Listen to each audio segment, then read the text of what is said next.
L'être humain moderne semble frappé d'une malédiction. Un mal-être profond qui semble aussi tenace qu'un moustique près de ton oreille une nuit d'été. Aujourd'hui, on a beau vivre en paix depuis notre naissance, avoir vaincu la plupart des épidémies sur Terre et voir plus de gens mourir de surnutrition que de sous-nutrition, on se sent quelque part vide. Même Netflix ou le porno peinent à nous exciter tandis que nous parcourons les listes infinies de choix, plus par ennui que par envie. Si je te disais qu'il y avait une raison à ça, une raison factuelle et qu'il fallait regarder du côté de notre passé pour le comprendre. Hello visiteurs curieux. On se retrouve pour ce deuxième épisode sur Sapiens, ce best-seller qui vulgarise l'histoire et notre société. Comme d'habitude, cette vidéo n'appréhende que partiellement quelques idées intéressantes du bouquin, sur lequel je pose mes propres opinions. Je t'invite donc à l'acheter de ton côté pour pouvoir apprécier tous les détails croustillants de l'œuvre. Également, j'essaie de te transmettre quelques idées qui m'ont inspiré, mais je n'ai pas du tout la prétention de te dire en quoi croire ou ce que tu dois faire. Donc si tu aimes ce que l'on fait, tu peux tout à fait ne pas appuyer sur le bouton j'aime ou ne pas t'abonner à la chaîne. Tu peux. Dans tous les cas, enchanté, moi c'est Jules Sora, kinésithérapeute, enseignant dans l'art du mouvement. Et sur ce, revenons à Sapiens, revenons à l'histoire de l'homme, revenons à ton histoire. Et l'idée ultra intéressante du livre que nous allons soulever aujourd'hui est « Tu ne peux pas te fier à ce que tu connais pour chercher ton équilibre ». Je recontextualise.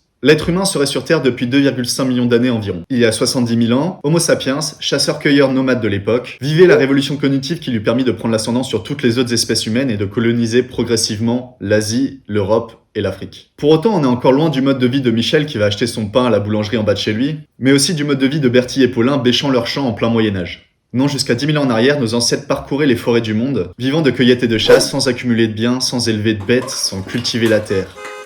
Pourquoi est-ce que je t'explique tout ça ? Eh bien, malgré le fait que notre corps et notre esprit aient la formidable faculté de s'adapter au cours d'une vie, bien que la sélection naturelle fasse le tri entre ceux qui ont réussi à supérer les nouveaux enjeux et ceux qui n'ont pas réussi, bye bye, reste que ça va très vite. Très vite même pour nous. Et plus ça va vite. Et est-ce que tout ça ne pourrait pas expliquer beaucoup de choses sur ce mal-être qui pèse sur l'être humain moderne ? Tu as du mal à voir où je veux en venir ? Prenons Pierre. Les vrais se souviennent de Pierre. On va faire l'appel. Nous sommes à l'âge de Pierre. Pierre ? Présent. Pierre ? Présent. Pierre ? Présente. Il vit en bon nomade de chasse et de cueillette. Il apprend à traquer les bêtes, à identifier les baies comestibles, à gérer les changements météorologiques et à prévoir les saisons. Petit à petit, année par année, il finit par devenir complètement adapté à son mode de vie. 99 ans et 6 mois plus tard, Georges sait tout ce qu'il a à savoir. Tout va pour le mieux. Dans les 6 mois suivants, on lui met une faux dans les mains, des plantations à faire pousser, une maison à garder. Lui qui vivait dans ses Pyrénées natales, on lui propose soudain des patates, du cacao, des bananes. Toujours dans ces 6 mois, Georges a soudain 1000 personnes autour de lui qui vivent dans un rayon de 30 km². Puis 10 000, puis 100 000. On lui demande d'aller bosser à l'usine pour répéter les mêmes tâches toute la journée. Toujours dans ces mêmes 6 mois, on lui donne un iPhone, on lui apprend qu'il faut une retraite et des congés, mais avant ça, il faut rembourser le prêt pour la voiture. Le téléphone sonne, c'est le livreur qui amène 100 canettes de coca achetées à Carrefour en ligne.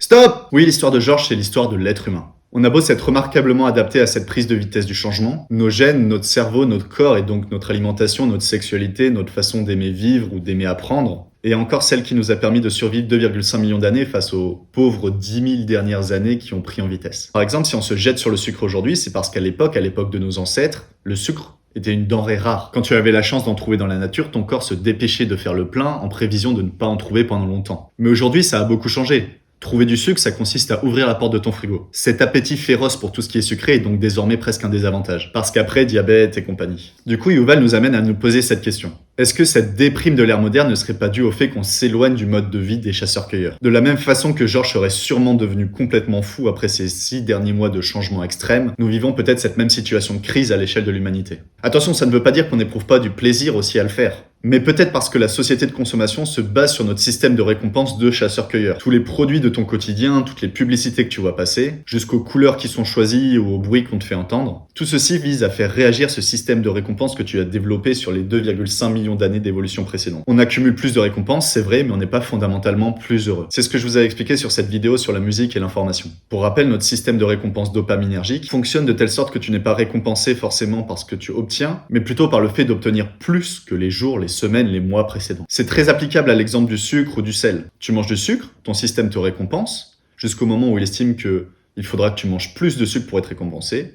et toi, tu manges plus de sucre pour être récompensé. Logique. En fait, l'ère moderne a vraiment biaisé ton système de récompense qui avait été développé de base pour la vie d'un chasseur-cueilleur, te donnant des moments de hausse, de plaisir pour valoriser tes victoires et te donner envie d'aller chercher les arbres fruitiers, d'aller chasser le matin, etc. Mais quand ta quête c'est ouvrir la porte du frigo et que tu l'as déjà fait 30 fois dans la journée avec une rare facilité, ça reste peu valorisant et en même temps, on te récompense. Je te prends un dernier exemple. C'est comme quand tu bosses dur, tu enchaînes les échecs, tu vis dans une précarité, c'est compliqué et un jour, ça y est, tu y arrives. Tu as réussi, on t'embauche dans une grande compagnie, tu touches un salaire beaucoup plus élevé et tout le monde a du respect pour ton travail. Tu rentres chez toi le soir, heureux. Par contre, tu vas au travail. Que tu bosses bien ou que tu bosses mal, rien ne change. Tu es quand même bien payé, tu as quand même des remerciements autour de toi. Eh bien, je pense que dans ce cas-là, il y a plus de chances que tu développes une perte de sens dans ton travail, voire que tu commences petit à petit à procrastiner. Car c'est ça avant tout la vie d'un chasseur-cueilleur, une aventure peuplée d'échecs et de réussites. Et Yuval avance même qu'il y a des chances que cet homme, malgré le fait qu'il avait accès à beaucoup moins de connaissances, était beaucoup plus débrouillard, car il devait faire face à une multitude de tâches différentes, là où nous sommes de plus en plus spécialisés, enfermés dans une tâche concrète à notre travail. On est assez nombreux pour avoir recours à un spécialiste pour chaque tâche de notre quotidien, chaque problème que l'on rencontre. Et ça pourrait aussi expliquer pourquoi on se sent aujourd'hui aussi déconnecté de notre manière de travailler. Yuval décrit des tribus dans ces temps d'avant qui bosseraient moins qu'un ouvrier moderne tout en faisant des tâches plus épanouissantes. Sans parler que le quotidien de nos ancêtres, c'était se balader en nature, là où nous, c'est arpenter des rues ultra polluées, et rentrer faire la vaisselle et le ménage chez nous. Alors attention, l'ère moderne a permis d'autres choses, on vit plus longtemps, on a réussi à se défaire en grande partie de la mort ne fait plus partie autant de nos quotidiens, mais est-ce qu'on a vraiment gagné au change? Parce qu'au final, est-ce que la mort ne nous affecte pas encore plus quand elle arrive du coup? Il y a donc peut-être une leçon à prendre de ce témoignage, de notre histoire, de notre passé, et ceci même en termes de conditions physiques et de nutrition. Là, on rentre peut-être dans un avis plus personnel, mais plutôt que de faire des régimes hyper complexes pour savoir comment perdre quelques kilos, on pourrait tout simplement réfléchir à comment faire marche arrière, comment nous rapprocher de ce que mangeaient nos ancêtres, parce que notre système digestif a évolué pendant 2,5 millions d'années vers ce régime alimentaire, et ça fait à peine, disons, 100 ans qu'ils mangent des Kinder Bueno à 4 heures. Donc plutôt manger des produits variés, le moins transformés possible. En gros, des légumes frais, des fruits frais, des légumineuses, etc. Oui, je sais, c'est pas cool à entendre, car ton système de récompense immédiate te crie que ce n'est pas une bonne idée. Mais je pense qu'il y a quelque chose à réfléchir autour de ça pour un équilibre plus long.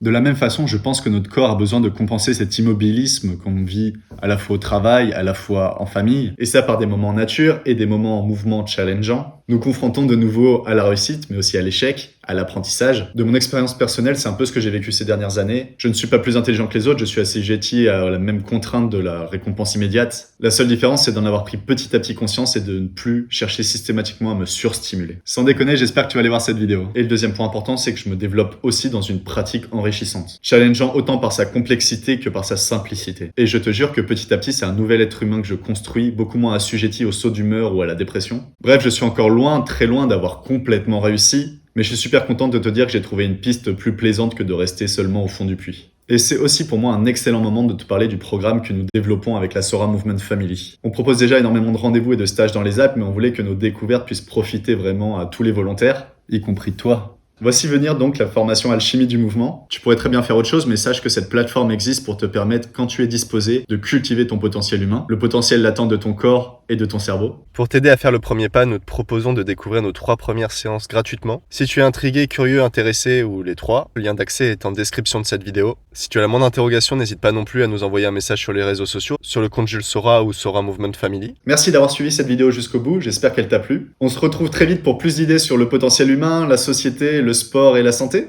À très vite!